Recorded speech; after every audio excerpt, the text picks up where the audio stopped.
What's up guys, Chocolate Milk here, and today I'm going to talk to you about what's going on in Destiny 2 this week. This week, the Iron Banner is live, Lord Saladin is back at the tower, and he's got some cool stuff to show you. I'm also going to talk to you about the recent This Week at Bungie blog post. So let's get right into it. So Lord Saladin's got 3 weapons with him. He's got a Hake hand cannon that comes with True Sight HCS, Crossfire HCS, or Steady Hands HCS. Also comes with armor-piercing rounds, drop mag, and last but not least, opening shot. This is an aggressive frame archetype of hand cannon, so if you like that, it's right up your alley. Up next, we've got Frostmire's Hex.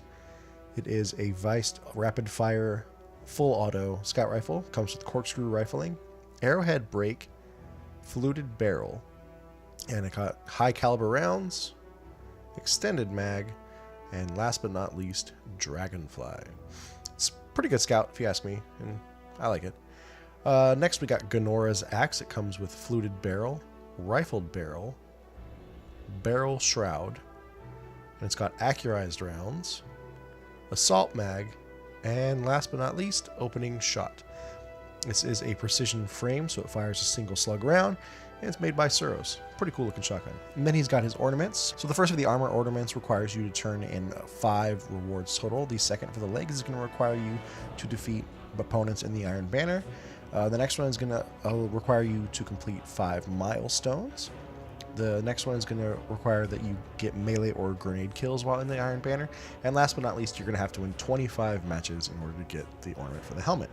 So that's what's up with Saladin. Now let's move on to the This Week at Bungie recent blog post. Now, a couple days ago, they put out the development roadmap, which started out with this most recent update 1.1.2, which included Masterworks, raid reward improvements, Prometheus lens buff, Flashpoint mile stuff, and a couple other really cool things. On February 27th, with update 1.1.3, they're going to have Nightfall scoring, which includes the regular Nightfall scoring and high score tracking. They're going to be reworking emblems and auras. You're going to be able to see your fire team members on your destination map, which that's pretty cool. PC public text chat. A lot of cool new stuff going on there on February. And then in March, they're going to be updating the Sandbox, Iron Banner 6v6, Heroic Strike modifiers, a weekly Crucible playlist including Mayhem, which I am super excited for. I love me some Mayhem. Crucible ammo gameplay tuning, Nightfall challenge card, a couple other cool things there. And then Season 3 starts in May, and it's going to be update 1.2. That's when they're going to release Eater of Worlds Prestige mode, seasonal Crucible rankings, private matches, vault space should increase, multi-emote.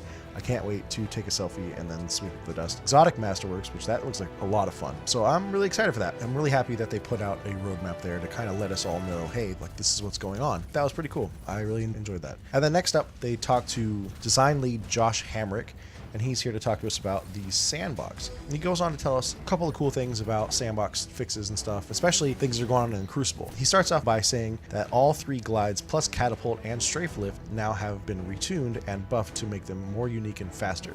The mobility stat has had its range expanded and completely returned as well. In short, everybody gets faster and the high end is higher. They said that the player's ground speed cap has been increased, allowing for faster total movement speed regardless of how you may get there. He also goes on to say that Arcstrider, Sentinel, and Striker all move faster and at the same speed as one another while in their supers, which that's pretty cool, seeing as a Striker Titan, like you don't throw anything, your super is a slam. You know, it's a little bit difficult sometimes to get across the other end of the map where your enemies are, at least in PvP. And they go on to say that Arcstrider as a whole is performing well in PvP, but mostly due to its neutral game perks. We've made the following changes in an effort to get the super to be a more competitive option, which includes faster attack animations, faster dodge animations, and an increase in range of all attacks. So that's pretty cool. And they finish this off by saying supers recharge faster for everyone. They also go on to say that they've buffed several weapon archetypes, including but not limited to hand cannons, pulse rifles, sniper rifles, and shotguns, and a few specific perks as well. The key goal here is to make shotguns, snipers, and fusion rifles more prevalent in the game. They've also been working side by side with their friends on PvP to increase the pace of PvP combat and the frequency of power play. Here's a sneak peek at their hard work. It says that player respawn times for all quick play modes have been decreased, power ammo respawn timers for all quick play modes have been reduced by 30%, power ammo respawn timers in survival have been reduced by 40%, and power ammo respawn timers in countdown have been reduced by 25%.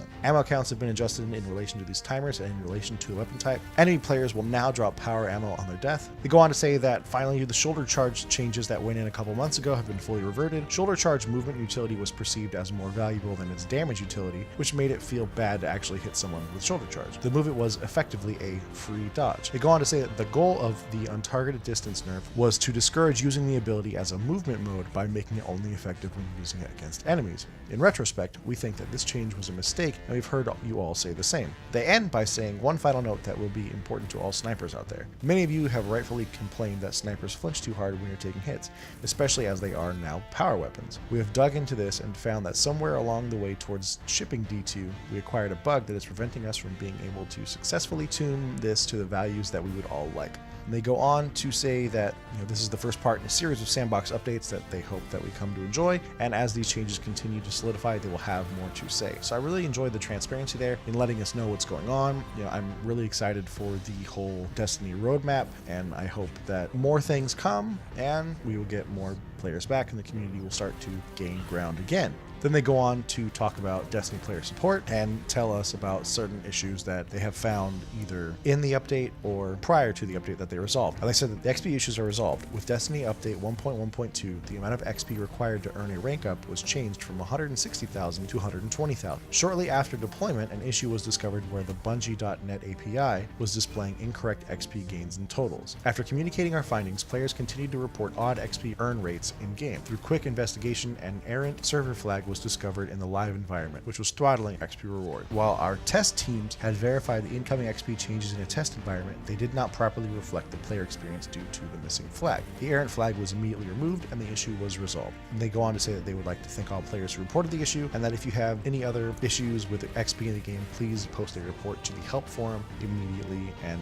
detail your experience. They go on to tell us about known issues in the 1.1.2 update, such as shader previews. There's an issue with shaders where you go to preview a shader that's on page 2 of your shaders and all of a sudden the page jumps back to the very first page. I've seen that tons of times. It's been a little annoying, but it is what it is. They go on to talk about the lost sector throttle. The short-term solution was to cut the timer from 10 minutes to 5. They have a hotfix planned for mid-February, but for now, they're hoping that a 10 to 5 short-term fix will help. And they go on to talk about future XP balancing. Destiny Update 1.1.2 has reduced the required amount of XP for a rank up from 160,000 to 120,000 XP for a rank up. Additionally, balancing for Crucible XP rewards are currently in development and planned for a future hotfix. Both quick play and competitive playlists will receive an increase to XP rewards. Additional information will be shared when available. So that's pretty much it for the This Week at Bungie blog post. I'm excited about the future of Destiny, also really excited about seeing that roadmap.